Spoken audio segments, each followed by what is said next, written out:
राज को कॉल आ गया। Hello sir. Hello, कहिए क्या बात? सर आपने बुलाया? नहीं, मैंने तो आपको नहीं बुलाया। लेकिन सर फोन तो इसी रूम से आया है। मैंने तो कोई फोन नहीं किया। देखिए, आपको कोई गलतफहमी हो रही होगी। ओके सर, कोई बात नहीं, सॉरी सर। ठीक है।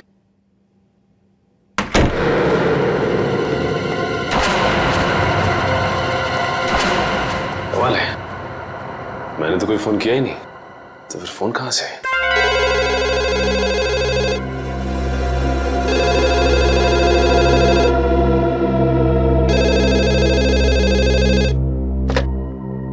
हेलो हेलो, आप सीआईडी ऑफिसर सचिन है ना?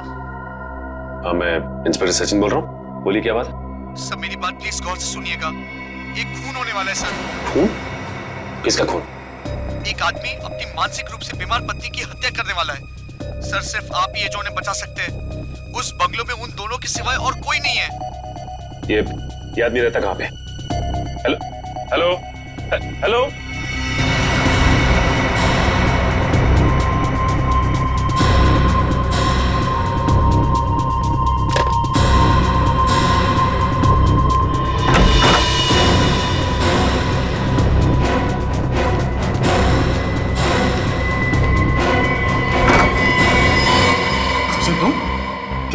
एक आदमी का फोन आया था, उसने कहा किसी की जान को खतरा है।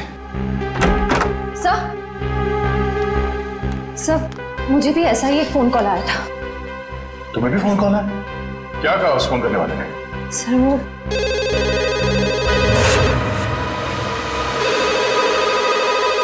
इतनी रात को कौन फोन कर रहा है?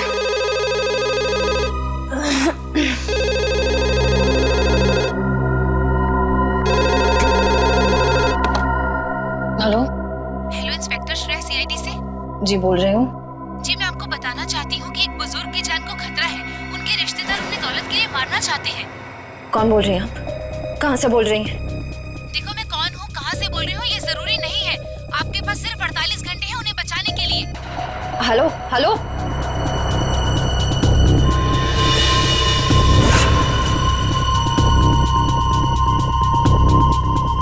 बुजुर्ग आदमी? सर, मुझे जिस आदमी ने फोन किया उसने ये बताया कि एक मानसिक रूप से बीमार पत्नी को उसका पति मारना चाहता है। फोन पे जिस आदमी से मेरी बात हुई उसने ये नहीं बताया कि कौन मरने वाला है। हाँ वो तो हो गया, आज सेमिनार ठीक ठाक गिरा। ठीक है, गुड नाइट। ओके।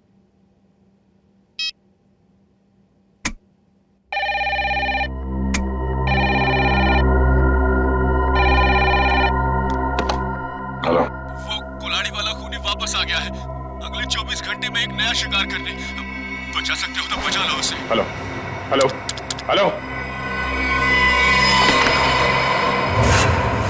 एक बुजुर्ग, एक पत्नी और एक कुल्हाड़ी वाला खूनी। अब ये क्या चक्कर है? तीनों की जान बचाने के लिए सबसे पहले हमें ये पता करना पड़ेगा कि फोन किसने किया था। चलो।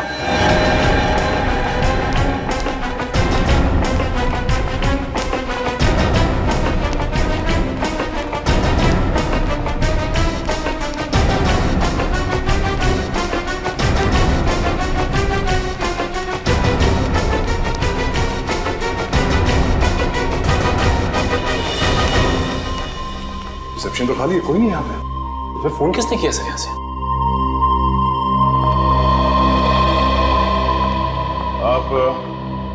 आप यहाँ के रिसेप्शनिस्ट हैं? हाँ जी, कोई प्रॉब्लम? हमारे कमरों में जो कॉल्स अभी अभी आपने ट्रांसफर किए थे वो किसने किए थे? मैंने? नहीं तो। और बिना गेस्ट की परमिशन के हम कोई फोन कॉल ट्रांसफर नहीं करते सर। अगर आपने फोन कॉल ट्रांसफर नहीं किया तो हम तीनों के कमरे में फोन कॉल कहाँ से आया? सर ट्रस्ट मी, मैं इस बारे में कुछ भी नहीं जानती हूँ। प्लीज मेरा यकीन करिए। वैसे कितनी देर पहले आपको ये कॉल्स आए थे? ये तकरीबन 5 मिनट पहले के। पर 5 मिनट पहले मैं रिसेप्शन पे नहीं थी सर। मैं कुछ काम से बाहर गई थी। ओह, शायद इसी बात का फायदा उठा के किसी ने यहाँ से कॉल ट्रांसफर किया है। रूबी, क्या बात है? कोई प्रॉब्लम है क्या?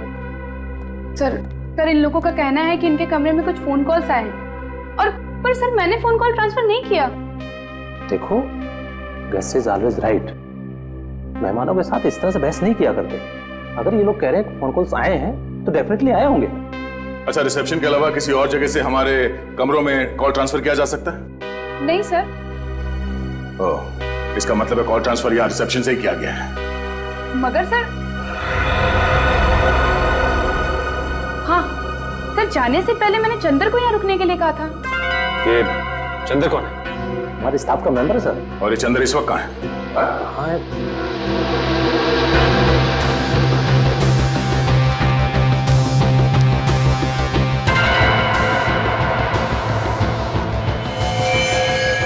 सर, सर यहाँ कोई बेहोश पड़ा है।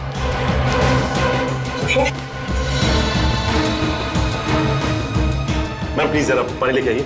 या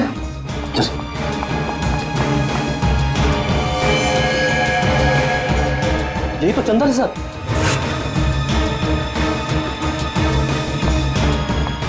ये लीजिए सर,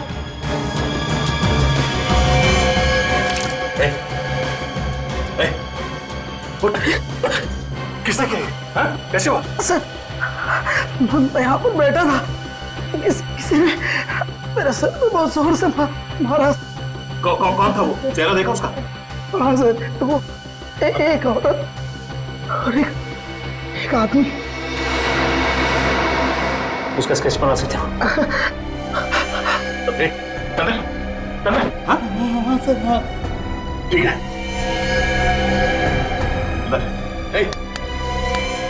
मैनेजर साहब, एम्बुलेंस को फोन करो, हॉस्पिटल ले जाना पड़ेगा इसे, जल्दी। सर, जरूर वो लोग हम पर नजर रखे हुए थे। उन्हें ये पता था कि हम कौन सी होटल में ठहरे, कौन से रूम्स में ठहरे। ना सर, अगर इन हादसों के बारे में उन्हें हमें बताना ही था तो सुबह जब हम सेमिनार में आए थे तो भी बता सकते थे। इतनी रात को फोन करके बताने का क्या मतलब? ये सब एक इत्तेफाक नहीं है, सोचा समझा गया प्लान है ये। पहले हमारा यहाँ किक्कर जैसी जगह पे सेमिनार के लिए आना, उसके बाद हमारे कमरों में फोन कॉल्स।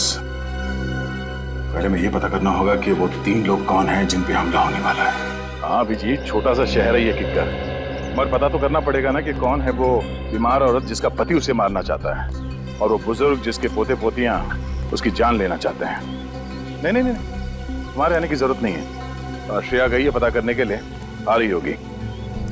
अच्छा अभिजीत, सिर्फ ये पता करना कि हमारे क्रिमिनल डेटाबेस में ऐसे कौन अपराधी है जो कुल्हाड़ियों से खून करते हैं और जो हाल ही में जेल से छूटा हो। Okay okay, thanks thanks. Sir, हाँ सर, पूरे किक्कर शहर में 6 औरतें जो दिमागी तौर से बीमार हैं। उनमें से 4 औरतों का ट्रीटमेंट हॉस्पिटल में चल रहा है और 2 औरतें हैं जो घर पर रहती हैं। उन 2 औरतों में से एक औरत है जो शादीशुदा है, मल्लिका। मल्लिका। और वो बुजुर्ग? सर, ये है वो बुजुर्ग की फोटो। इनका नाम केतन है, किक्कर शहर के सबसे बड़े रईस हैं। अगर इन्हें कुछ हो जाए तो इनकी पूरी जायदाद उनके पोते पोतियों को जाएगी। मल्लिका और केतन, इनके घर चल के देखना पड़ेगा। सर, क्यों ना मल्लिका के पति और केतन के रिश्तेदारों को हम गिरफ्तार कर लें? नहीं श्रेया, जुर्म करने का सोचना गुनाह नहीं है, जुर्म करना गुनाह है। इन लोगों को बिल्कुल भनक नहीं लगनी चाहिए कि हमें सब पता चल गया है। रंगे हाथों पकड़ना इन सबको। सर, हाँ? ये रहे उन 2 लोगों के स्केच जिन्होंने चंदर पर हमला किया और उसे बेहोश किया। ये दोनों तो? हाँ सर, ये दोनों वही हैं जो हमें सेमिनार में मिले थे।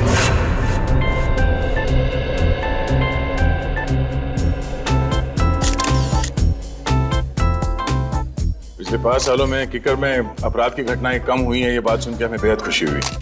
और हम लोग यही उम्मीद करते हैं कि आने वाले सालों में किक्कर और भी सुरक्षित और शांतिप्रिय क्षेत्र बन जाएगा। सर, ये जरूरी तो नहीं कि जो आंकड़े आपके पास हैं वही सही हों।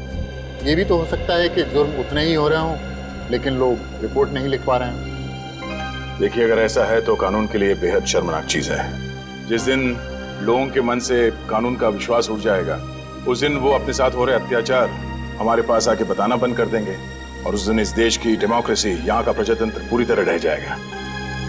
आप बिल्कुल ठीक कह रहे हैं सर। आम आदमी को सीआईडी और पुलिस पर पूरा भरोसा रखना चाहिए और उनसे कुछ भी मदद लेने में बिल्कुल हिचकिचाना नहीं चाहिए।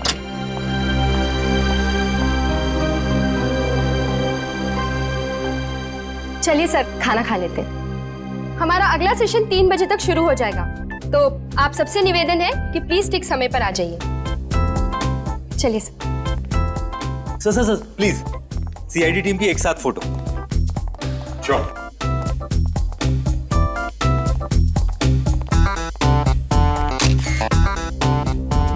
Thank you sir. इन दोनों के बारे में अभय और माया से पता करो और इन दोनों को उनके ऑफिस बुलाओ। ये सब बिल्कुल झूठ है सर। भला क्यों हम किसी पर हमला करेंगे? अगर आप लोगों ने कुछ नहीं किया तो फिर चंदर ने आप ही लोगों का स्केच क्यों बनवाया? अब हमें क्या पता सर, आप चंदर से भी पूछ लीजिए ना। चंदर से पूछ चुके हैं, इसीलिए तो आप तक पहुंचे। अब ये बताइए कि आप लोग क्या गैलेक्सी स्टार में अक्सर जाते थे? जी हाँ सर, जब भी हम किक्कर आते हैं होटल गैलेक्सी स्टार में ही ठहरते हैं, लेकिन कल रात हम वहां नहीं गए थे। अच्छा, जब भी किक कराते वही रुकते, तो कल रात नहीं रुके? कोई खास वजह? हाँ, क्योंकि हमारी भतीजी की किक्कर में शादी हुई है और उसके बहुत कहने पर उस रात हम उसके घर ठहर गए थे। आप चाहे तो उससे पूछ सकते हैं। पूछ भी लेंगे और रिसेप्शन डेस्क पे लगे उंगलियों के निशान वो भी मैच करवा के देखेंगे। सर अगर आप चाहें तो हमारा लाई डिटेक्टर टेस्ट भी करवा सकते हैं। जब हमने कुछ किया ही नहीं तो भला हम क्यों डरे? सर मुझे लगता है कि ये लोग सच कह रहे हैं। कहीं ये चंदर हमें गुमराह करने की कोशिश तो नहीं कर रहा है? चंदर ने हमसे कहा कि किसी ने उसके सर पे पीछे से हमला किया था, तो फिर उसने उसका चेहरा कैसे देखा, स्केच कैसे बनवाया?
चंदर को पता था कि साक्षी और केतन अक्सर इस होटल में आते थे, इसलिए हमें भटकाने के लिए उन्हीं का स्केच बनवाया।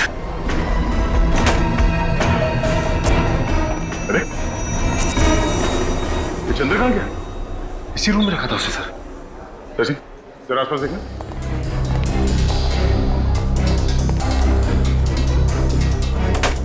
सिस्टर, इस कमरे में वो चंदर नाम का जो पेशेंट था कहां गया? सर वो तो अपने कमरे में ही था, किसी ने बाहर निकलते हो तो देखा नहीं उसे। सर, हाँ सचिन। सर ये खिड़की तो बंद है, यहाँ से तो भागा नहीं, लेकिन ये कपड़े छोड़ गया। इसका मतलब है मरीज के कपड़े फेंक के भेष बदल के भागा वो यहाँ से। ये चंदर कोई पुराना पापी लगता है। जेलर साहब, आपकी नॉलेज में ऐसे जितने भी मुजरिम हैं जिन्होंने कभी न कभी कुल्हाड़ी को अपना हथियार बनाया हो, जी हाँ, सबकी डिटेल्स चाहिए मुझे। Thank you very much. कुछ पता चला? हाँ सर, किक्कर इलाके के ऐसे 3 लोगों के क्रिमिनल रिकॉर्ड्स मिले जिन्होंने कभी न कभी कुल्हाड़ी से कोई जुर्म किया हो। कौन कौन है वो? सर एक का नाम है कमला, 35 साल की औरत है। इसके सास ससुर इसे दहेज के लिए परेशान करते थे। एक दिन तंग आकर इसने उन पर कुल्हाड़ी से वार कर दिया। कौन सी जेल में? सर बिंजलपुर जेल में थी। पिछले हफ्ते वहां आग लगी और 6 कैदी फरार हुए, उनमें से एक ये भी थी। और बाकी दोनों? सर एक का नाम है नरुआ और एक का नाम है जग्गा। नरुआ ने अपने मकान मालिक पर हमला किया था और जग्गा ने अपने सौतेले पिता पर। नरुआ के खिलाफ कोई सबूत नहीं थे तो अदालत ने उसे छोड़ दिया और जग्गा को मानसिक मरीज बताकर असाइलम भेज दिया गया। नरुआ, जग्गा और कमला रेडी? अपने खबरियों को बता दो, किक्कर इलाके में इन तीनों में से कोई भी दिखाई दे फौरन इन्फॉर्म करें हमें। Yes sir. हेलो, हाँ दया। Oh no, Chandar. ठीक है दया, उसके बारे में सारी इंफॉर्मेशन निकालते हैं हम लोग। भूपेन, भूपेन, काम के वक्त पता नहीं कहाँ चल जाता है, फिर से सो गया। अरे वो पेन कहाँ है? जी मैम साहब। सो गया था क्या? हाँ नहीं मैम साहब, मैं तो बाहर घास काट रहा था। घास के साथ साथ तूने केबल की तार भी काट दी क्या? सारे के सारे चैनल गायब हो गए थे, कुछ भी नहीं आ रहा है। मैम साहब अभी सेटअप बॉक्स वाले को फोन करके बुलाता हूँ और दूसरे दिन इसका डब्बा जवाब दे जाता है। हाँ जल्दी कर, पहले देख। नमस्ते। नमस्ते। नमस्ते मैम साहब। अब कीर्ति प्रसाद नाम है हमारा। बहुत प्यार से लोग किट्टू कहते हैं। केबल बनाने आया हूँ, केबल मैकेनिक हूँ। आपको कैसे पता चला कि केबल में समस्या है? हमने तो कोई शिकायत भी नहीं की अभी तक। अरे वो मैम साहब ऐसा है कि ये मोहल्ला में सबका ही प्रॉब्लम है, तो हम सोचा कि आपके यहाँ भी पूछ लूं। हाँ भैया, हमारा भी केबल ठीक कर दो, मेरा सीरियल निकला जा रहा है। बस मैम साहब 2 मिनट, सब ठीक कर देंगे। हाँ जल्दी करो। ये कैसे हो सकता है? केतन अंकल ने पिछले 10 साल से हाउस टैक्स नहीं भरा। अंकल ऐसी गैर जिम्मेदाराना हरकत कर कैसे सकते हैं? लगता है उनकी खबर बहुत अच्छी तरह से लेनी पड़ेगी। उनकी खबर आप बाद में लीजिएगा, पहले तो टैक्स डिपार्टमेंट आपकी खबर लेगा। हाँ? देखिए आप जानते नहीं हैं मेरे बॉस कितने गुस्से वाले हैं। आपके बॉस? हाँ मेरे बॉस मिस्टर दयानंद। लेकिन वो हमारी खबर क्यों लेंगे? ये घर तो केतन अंकल का है ना, और सारी प्रॉपर्टी के मालिक वो है। तो बुलाइए उन्हें, कहाँ है वो? जल्दी करो किट्टू, 7 जन्मों के 7 फेरों के 7 रिश्ते मेरा फेवरेट सीरियल है, मिस नहीं होना चाहिए। अरे मैम साहब वो आपका फेवरेट सीरियल है। हमारा भी फेवरेट सीरियल है। पिछला महीना जो गंगवा मरी थी ना, हमारी आंख से ऐसा आंसू गिरा मैम साहब। ये शोर कैसे है? हाँ? दिख नहीं रहा, टीवी खराब हो गया। हेलो सर, माई सेल्फ कीर्ति प्रसाद। बहुत प्यार से लोग मुझे। ठीक है चलो। अबे तुमने दवाई खाई?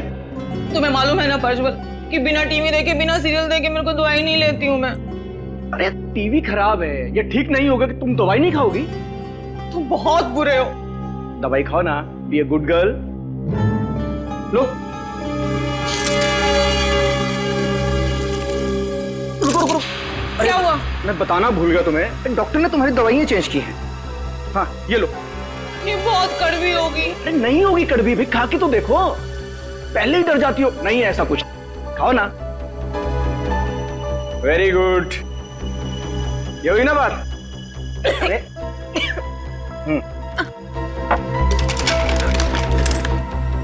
साहब क्या है कि आपका सेटअप बॉक्स में बारिश का वाटर घुस गया है, तो हम शाम को आगे आता हूँ।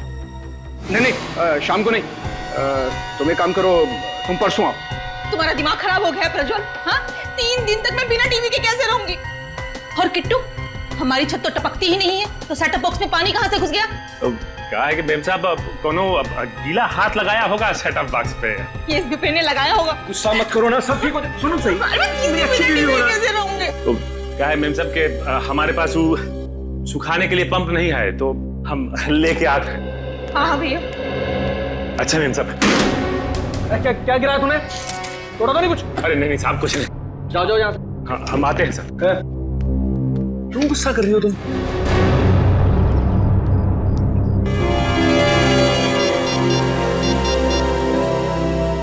हाँ सर लगता है आज रात मालिका का पति कुछ ना कुछ करने वाला उसके साथ।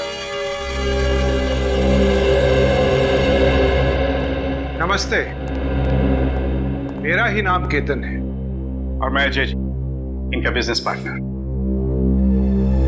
केतन जी, मेरा नाम दयाश्री। मैं यहाँ आपके हाउस टैक्स के बारे में बात करने आई। बात यह है कि आपने पिछले 10 सालों से हाउस टैक्स भरा नहीं है। क्या कह रही हैं आप? क्या हम लोगों ने हाउस टैक्स नहीं भरा? हमने भरा तो है। दयाश्री जी, मुझे लगता है आपको कहीं ना कहीं गलतफहमी हो रही है। जे साहब, मुझे कोई गलतफहमी नहीं हो रही। अगर आपने हाउस टैक्स भरा होता तो हमारे रिकॉर्ड्स में भी होता। देखिए, आप जानते नहीं मेरे बॉस कितने गुस्से वाले हैं। अच्छा ठीक है। देखिए, मैं परसों आपके टैक्स ऑफिस आ जाता हूँ और सब कुछ ठीक कर देता हूँ, लेकिन मुझे लगता है कि कहीं ना कहीं रिकॉर्ड्स ऊपर नीचे हो गए होंगे। परसों क्यों? कल क्यों नहीं? मैं अपने बॉस से क्या कहूंगी? क्योंकि कल ऑफिस में हमारी इंपॉर्टेंट मीटिंग है और जेजे का वहां पे होना बहुत जरूरी है। कैसी मीटिंग? इस मीटिंग के बारे में मुझे क्यों नहीं बताया? अंकल, मैंने बताया तो था आपको, शायद आप भूल गए होंगे। अच्छा, हो सकता है। ठीक है, आप परसों के दिन आ जाइएगा टैक्स ऑफिस में। जी जरूर आ जाएंगे। वरना मुझे दोबारा आना पड़ेगा। नहीं नहीं, ऐसी कोई नौबत नहीं आएगी।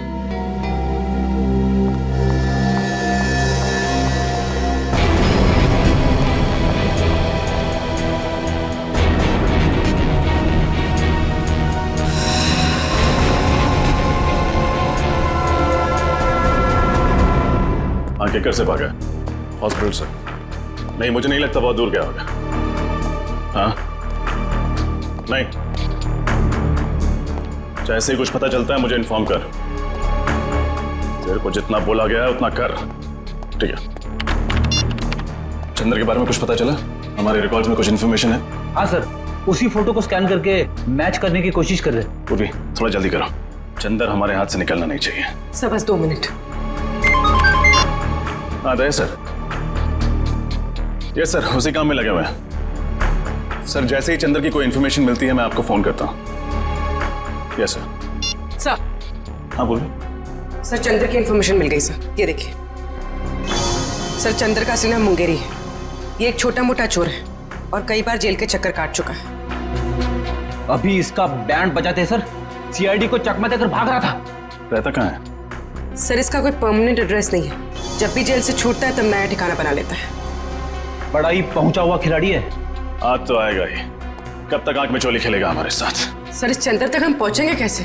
वो है ना हमारा खिलाड़ियों का खिलाड़ी, वो ला के देगा हमें चंद्र की कुंडली। कौन सर? तुम्हारा दोस्त ढेंचू। ढेंचू? हाँ फ्रेडी, ढेंचू को चंद्र की सारी इंफॉर्मेशन दे दो। उससे कहो कि घंटा पूरा होने से पहले मुझे उसका ठिकाना चाहिए। Yes sir.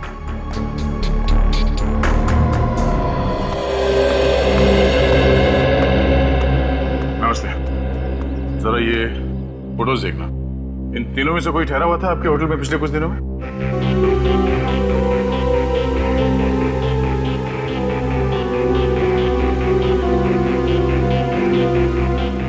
ठीक है, थैंक यू। नहीं सर, ये तीनों तो नहीं आए थे, पर एक अजीब सा आदमी आया था जिसकी दाढ़ी थी और दिन में काला चश्मा पहन के रखा था और उसके पास में आईडी कार्ड भी नहीं था। आईडी प्रूफ नहीं था और आपने उससे होटल में ठहरने दिया? नहीं सर, बगैर आईडी के तो हम किसी को होटल में नहीं ठहराते। पास में ही सेवापूर्ण नाम का गेस्ट हाउस है, मैंने उसे वहां भेज दिया।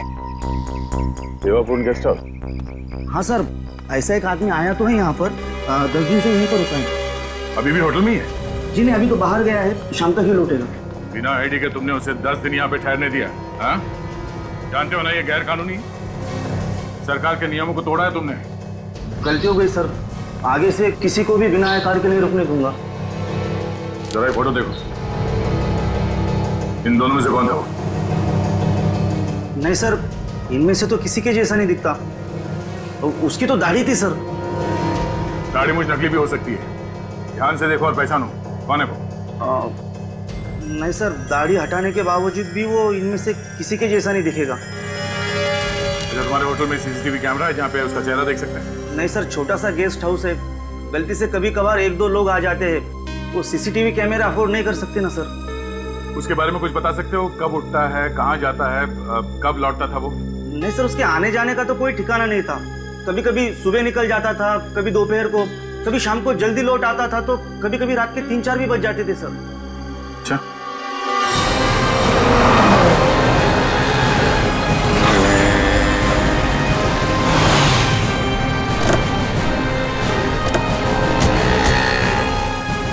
आपको पूरा यकीन है ये चंद्र उर्फ मुंगेरी हमें इसी इलाके में मिलेगा? ढेंचू ने तुम यही बताया था और उसकी खबरें अक्सर सही होती। और वैसे भी चंद्र अपना कर वाला काम निपटा चुका है। ये बात तो तय है कि हॉस्पिटल से भागकर वहां नहीं जाएगा। सर ये भी तो हो सकता है कि हॉस्पिटल से निकलने के बाद चंद्र किसी और शहर चला गया। होने को तो कुछ भी हो सकता है निखिल, लेकिन चंदर का अपना घर यहाँ इस शहर में, चल के देखते हैं। सर काफी अच्छी प्लानिंग की थी इस 400 पीस चंदर। जिस होटल में एसीपी सर ठहरने वाले थे वहीं जाके नौकरी करने लगे, वो भी बस एक हफ्ते पहले। हाँ, घेचू ने कहा था ना कि चंदर पहले भी बहुत सारे फ्रॉड और 420 वाले काम कर चुका है, तो एक होटल में नौकरी करना उसके लिए कौन सा मुश्किल रहा होगा। सुनिए, ये आदमी चंदर, इसका घर कहाँ है? सामने दुकान पे पूछ लीजिए। Thank you.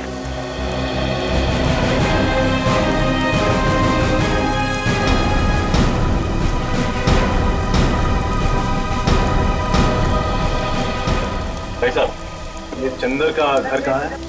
जी नहीं मालूम। मुंगेरी? आप मुंगेरी ढूंढ रहे हैं? हाँ, मुंगेरी ऑफ चंदर। मिले तो उससे कहिएगा कि मेरे पैसे लौटा दे। 6 महीने पहले उसने मुझसे 10,000 रुपये उधार लिए थे, कहा था 1 हफ्ते में लौटा दूंगा, अभी तक 10 रुपये नहीं लौटाए।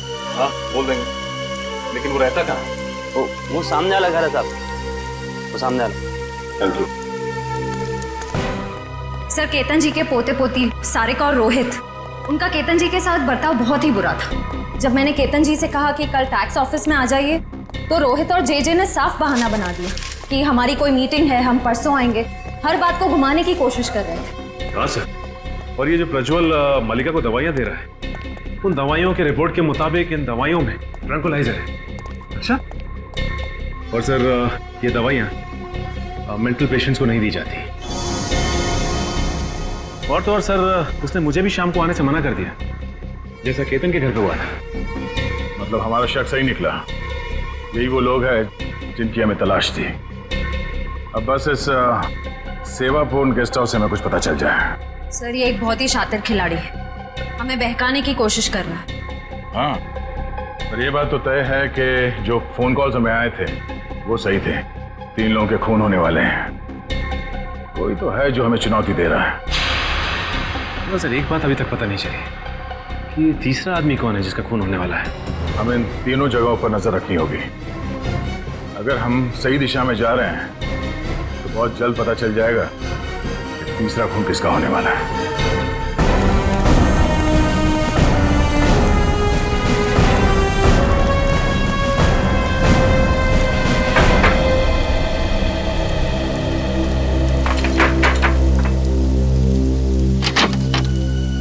जी कहिए। मुंगेरी से मिलना। आप लोग? सीआईडी। निखिल पूर्वी, देखो कहाँ।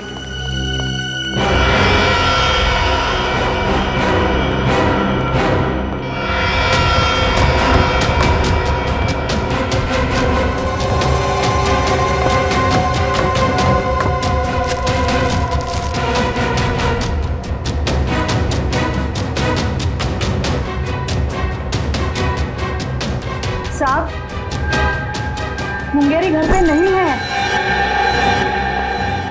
आप उसे बचाने की कोशिश मत कीजिए। ये जूते, ये बैग उसी के हैं ना? हाँ, आज सुबह ही लौटा है वो किक्कर से। एक बहुत ही बुरी माँ रही हूँ मैं। जरूर मेरी परवरिश में ही कोई कमी रह गई हो, इसलिए मुंगेरी ने अच्छाई का नहीं बुराई का रास्ता चुना। सर, मुंगेरी घर पर। देखिए, कोई माँ बुरी नहीं होती।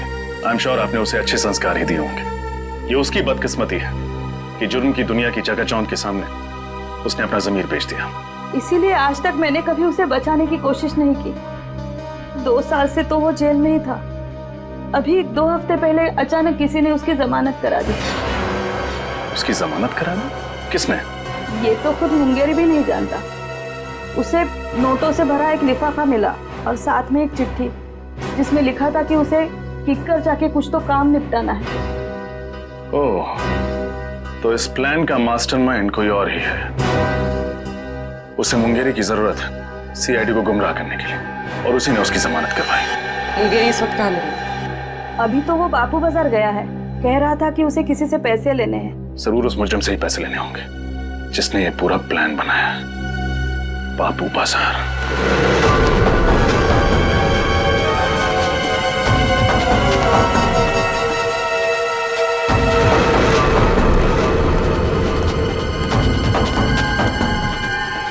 यहाँ दिखते हैं। फिर वो रहा चंदर।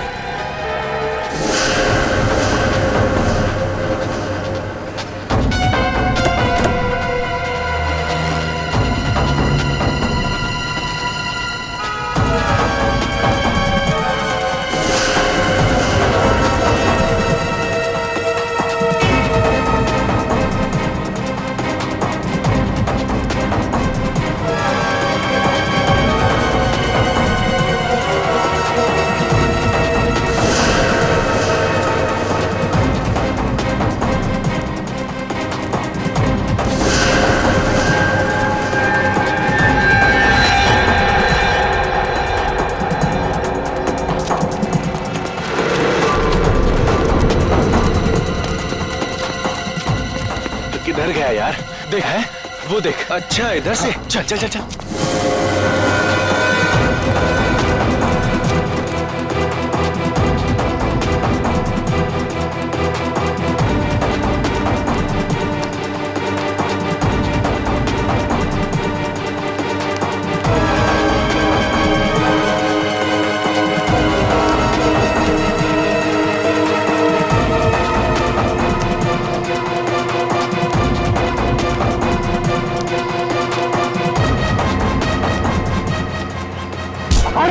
जल्दी भी क्या मुंगेरी, हमसे 2 पल बात नहीं करोगे?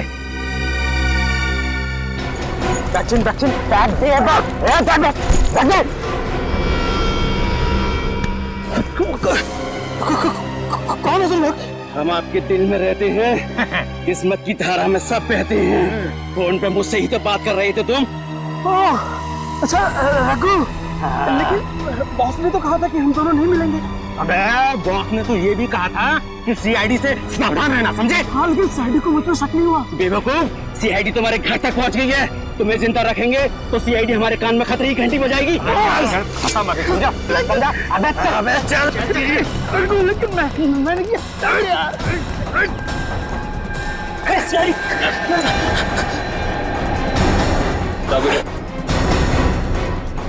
खतरे की घंटी भी बजाएंगे और इंसाफ की लोरी भी सुनाएंगे। मुझे कुछ नहीं मालूम साहब, मुझसे तो सिर्फ इतना कहा गया था कि मुंगेरी को खत्म कर दो सर। किसने कहा था? किसने कहा था? बॉस ने कहा था, बॉस ने। कौन है तुम्हारा बॉस? सर कुशल। कुशल? सर कुशल तो वो होटल मैनेजर है। सर उसी ने मुझसे कहा था सीआईडी को सारे फोन कॉल्स करने के लिए। मुझे तो ये भी नहीं पता है कि मरने वाले कौन है और मारने वाला कौन है। निखिल, ले जाए ना। चल। हट। हट। अपनी किकर वाली टीम को इन्फॉर्म करना पड़ेगा। पता नहीं क्या चल रहा है इस कुशल की खोपड़ी में। ध्यान से देखो सीढ़ी। ये मुझे क्या हो रहा है? मेरा सर क्यों चकरा रहा है? हाँ?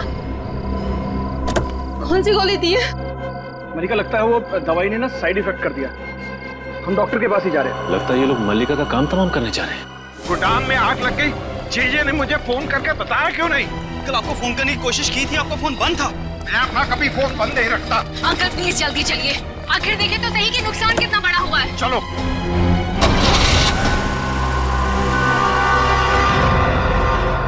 मैं मल्लिका को इस तरह से मौत के मुंह में जाने नहीं दे सकता। कुछ ना कुछ करना होगा उसके लिए।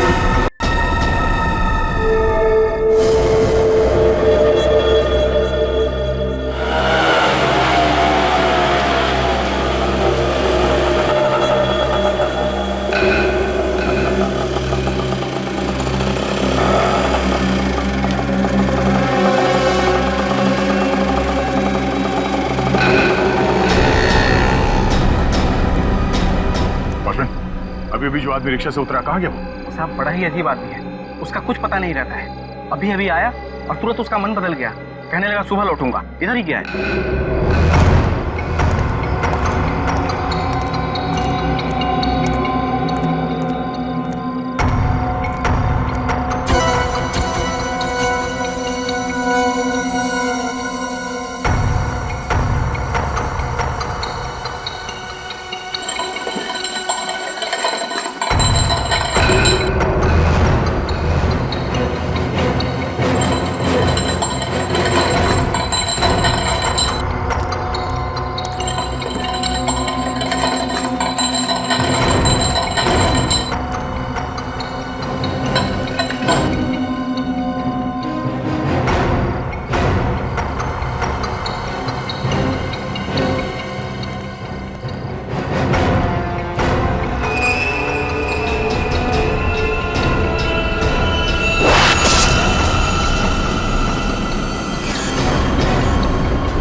कुछ नहीं होने दूंगा मैं मल्लिका को। कुछ नहीं होगा उसे, कुछ नहीं।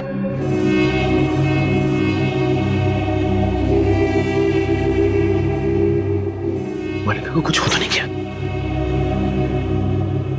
कुछ नहीं हो सकता उससे। दहशत। श्रेया, दहशत। श्रेया, श्रेया, श्रेया।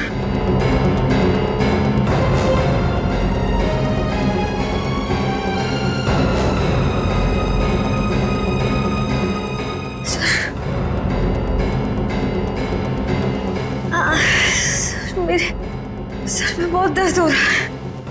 दहशत, दहशत, सर, सर, दहशत, दहशत।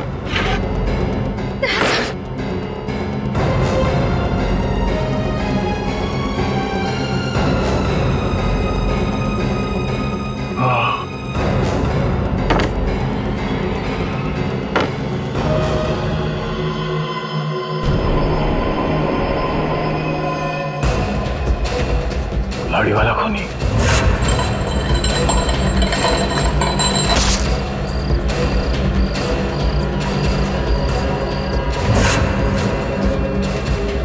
ये सब एक साजिश थी हमें बंदी बनाने की। क्या सर?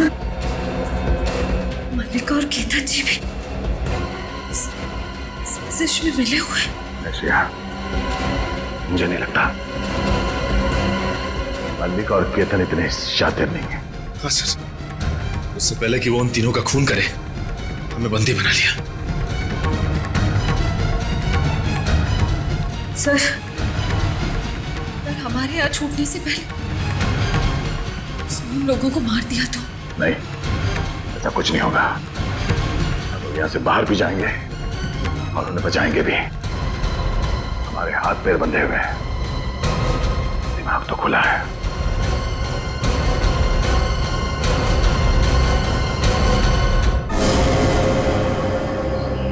क्या सोचा था तुमने? हमारे तीन ऑफिसर्स को गायब कर दोगे और हम मक्खियां मारते रहेंगे? माफ कर दीजिए साहब, मुझे माफ कर दीजिए। मैंने ये सब पैसों के लालच में किया है साहब। किसने दिए पैसे? कौन? वो अभय और माया है साहब। अभय और माया?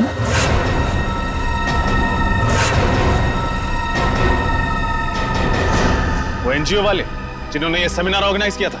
हाँ साहब, वही साहब।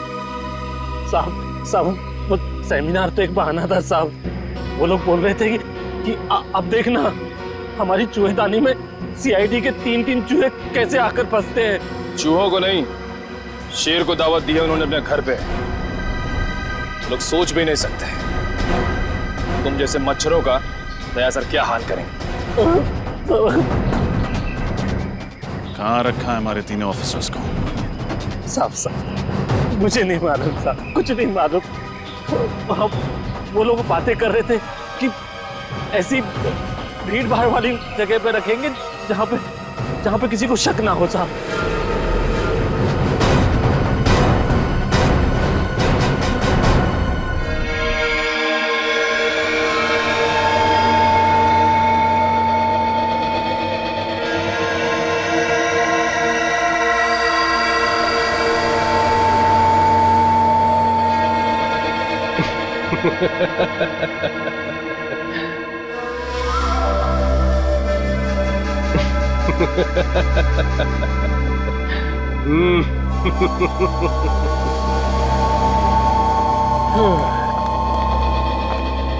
बॉस, अंदर आ जाए। अरे अभय माया, आओ आओ आओ। बहुत अच्छा काम किया है तुम दोनों ने, बस एक कमी रह गई। कमी? वो क्या बॉस? अरे उन सीआईडी वालों के पिंजरे में कैमरा नहीं लगाया ना तुम लोगों ने। मैं देखना चाहता था कि सीआईडी वाले कैसे चीखते हैं, चिल्लाते हैं, गुर्राते हैं। वो सीआईडी वालों को तड़पाने का मजा ही कुछ और है। बॉस, सब इतनी जल्दी हो गया कि उनके सेल में कैमरा लगाने वाली बात दिमाग से ही निकल गई। नहीं नहीं, कोई बात नहीं। ये अच्छा हुआ कि तुम मल्लिका और केतन के कमरे में कैमरा लगाना नहीं भूले। लेकिन बॉस, आप इन दोनों के साथ क्या करने वाले हो? बम।